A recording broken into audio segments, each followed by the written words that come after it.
Welcome back, Suns fans, to another video. Today, we're going to be talking about one of the most important questions for the Suns coming up in this offseason. Should the Phoenix Suns re-sign Deandre Ayton? I'm here to create a safe space for every single one of you fans to comment down below about what you think the Suns should do. I'm going to go ahead and create the argument for both sides, and it's something that we can discuss as Suns fans. And at the end, maybe I just might give you my personal opinion about the whole situation. And if you can't tell, I'm wearing a Deandre Ayton jersey.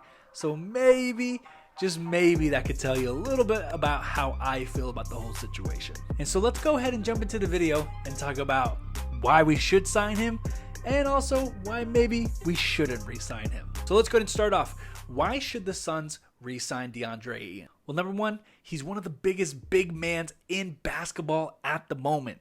You tell me another young piece of talent out there in the NBA that's putting up his numbers during the regular season. But there is a lot of success that Deandre Ayton brings to this team defensively and offensively during the regular season. He contributed big time to the fact that the Suns won 64 wins, a franchise record. Second reason why the Suns should re-sign him, well, it's not really his fault. Check out this clip right here.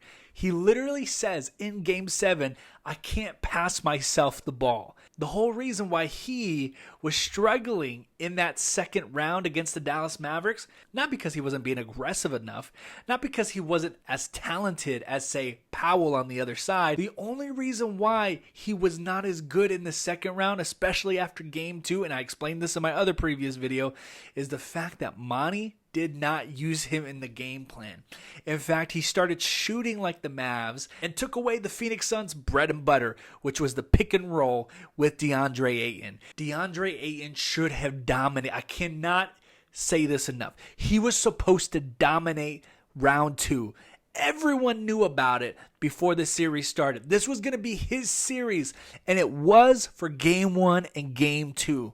But what happened after that? Monty misused the offense and changed the game plan that made him so successful through the whole entire regular season. You look up the clips, you look up the interviews and the post conferences. Monty said it was on me for not having this team ready for Game 7. From my standpoint, I did not have us ready to play in a Game 7. They played their tails off, and you know, that part for me is tough because I know how bad our guys wanted it. We just had a bad night. Which brings me to my third reason why a lot of people would probably want to re-sign him. He did not give up. He did not give up on the team. He was frustrated. He was angry, as he should be, for the reasons I just outlined in reason number 2. Anger got to the best of him.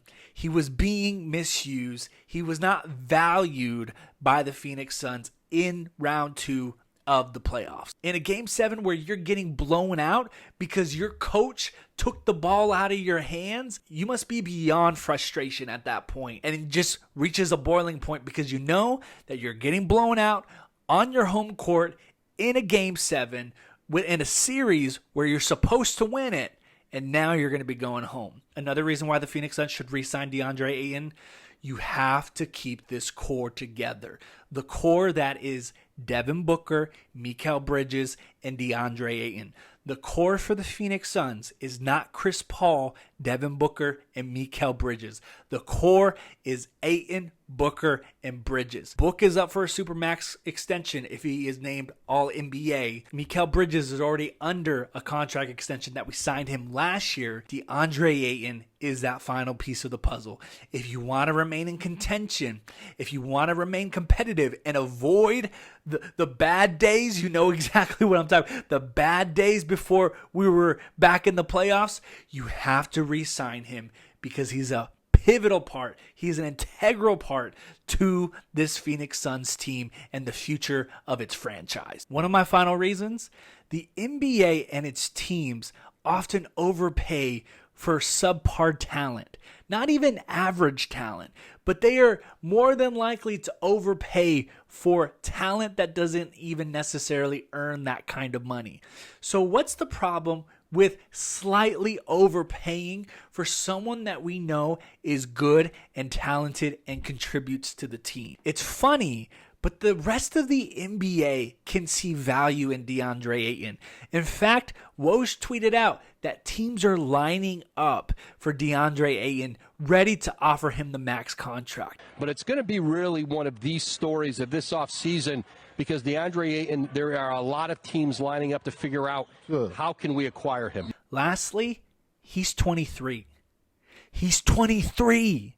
He's 23. He is so young. If we can get him under contract, there's no doubt in my mind that he'd be able to contribute to the Phoenix Suns in the future of their franchise and be a cornerstone to this team.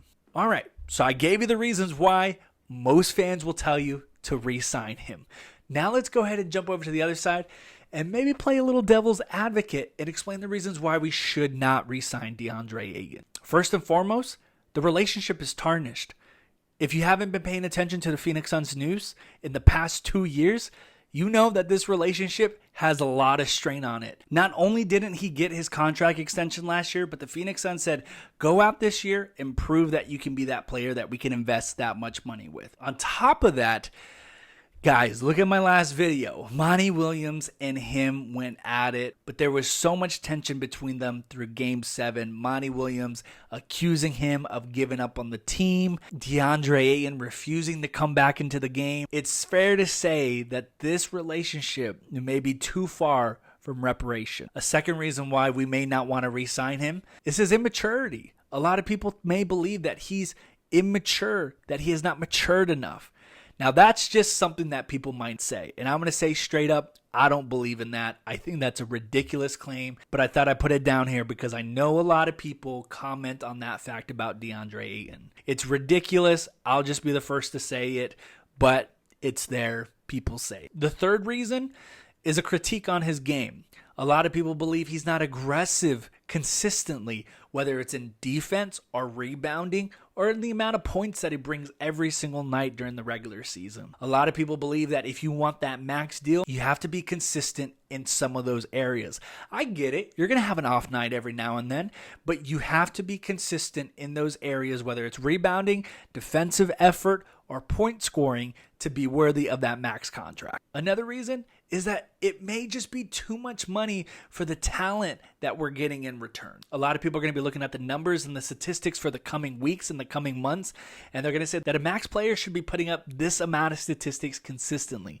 They're going to compare it with Deandre Ayton, and therefore they're going to say that by his statistics, it may not be worthy of the amount that may be invested in him for a max contract. So let's take a look into that. Last year, they were looking into a deal for 5 years, $172.5 million.